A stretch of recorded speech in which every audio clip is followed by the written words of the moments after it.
Bismillahirrahmanirrahim. Assalamualaikum warahmatullahi wabarakatuh. Sahabat-sahabat yang saya hormati sekalian, kecoh selepas daripada Datuk Seri Najib Tun Razak dihantar ke penjara Kajang bagi menjalani hukuman 12 tahun. Kononnya bahawa sebilangan termasuk mungkin saya dianggap sebagai berseronok, bergembira di atas musibah orang lain. Pertama, saya disiplinkan diri saya untuk tidak memberikan komen yang melampau, tidak troll, menghina ataupun seakan-akan menggunakan ke penderitaan orang lain untuk bergembira. Tetapi saya fikir saya dan ramai di kalangan rakyat Malaysia berpuas hati, bersyukur di atas sebuah jenayah yang besar kepada negara. Kerana ingat, kesyukuran dan juga puas hatinya masyarakat Malaysia bukan kerana suka di atas penderitaan orang lain. Ingat, benda ini perlu untuk dicermati sama-sama.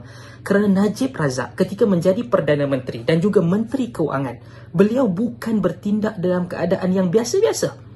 Perkataan biasa yang digunakan bisya-bisya dia tu kan, bukan perkataan biasa-biasa.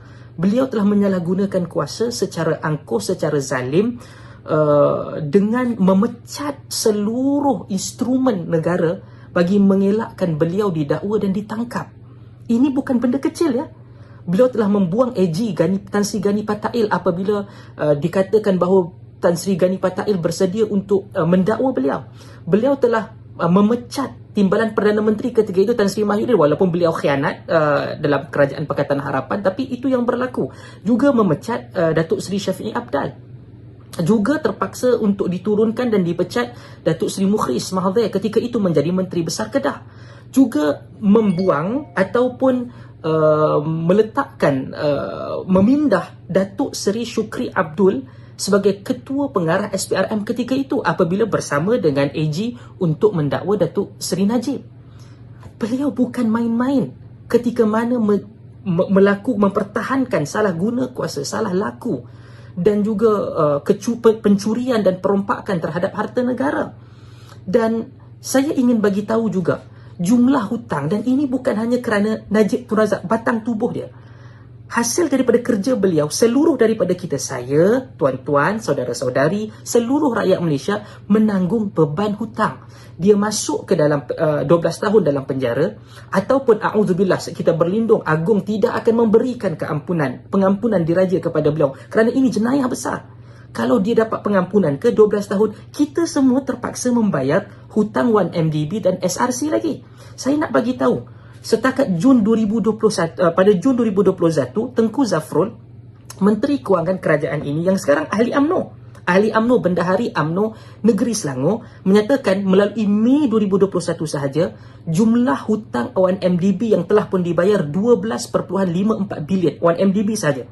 Hutang SRC yang telah dibayar 3.1 bilion.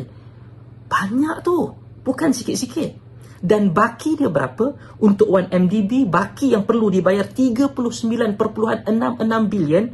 SRC baki yang perlu dibayar 2.57 bilion. Berapa besar benda ni yang nak faham? Negeri Selangor sahaja, bajet menguruskan keseluruhan negeri Selangor tahun 2022, bajet dia 2.34 bilion. Untuk menguruskan Johor tahun ini 2022, bajet dia berapa? 1.958 bilion. Jumlah hutang yang kita kena bayar untuk 1MDB boleh menanggung bajet bagi negeri Selangor sebanyak 16 tahun ataupun 17 tahun ke hadapan. Kalau jumlah hutang tu digunakan, boleh tanggung Selangor selama 17 tahun tanpa perlu fikir panjang. Itu jumlah dia. Sebab tu saya terkilan bila sahabat saya, ialah dia ketua pemuda, saya pun juga ketua pemuda, apabila ketua pemuda PAS yang berhormat Ustaz Fadli Syari menyatakan, dia tak menyebutkan secara khusus tetapi mengambil cerita Nabi Yusuf alaihi salam, kononnya masuk ke dalam penjara dan kemudian bertaubat. Ya akhi, tak benar qiyas yang cuba dibuat itu. Nabi Yusuf bukan mencuri, bukan penjenayah, tapi yang masuk ni penjenayah. Hati-hatilah, jangan melampau gunakan ayat Quran dan hadis untuk mempertahankan kejahatan dan kezaliman seperti ini. Ittaqillah, takutlah pada Allah. Jangan manipulasi agama, ayat Quran ataupun hadis Nabi. Jaga-jaga.